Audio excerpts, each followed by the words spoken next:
कैलासवासिने वाञ्छितार्थप्रदायिने विजयदुर्गे देवी कनकदुर्गायै मङ्गलम् महापापविनाशिने सर्वाभीष्टप्रदायिने दिव्याम्बरधरे देवी दुर्गाम्बिकायै मङ्गलम् नित्यायै निरवध्यायै च सत्यानन्दस्वरूपिणे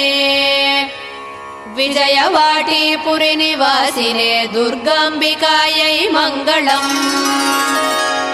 मङ्गलम् सुरासुरपूजिते मङ्गलम् मातृमूर्ते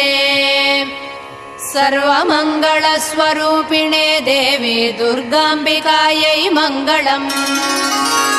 मङ्गलम् कनकाम्बरधरे मङ्गलम् विजयाचलवासिने सर्वगुण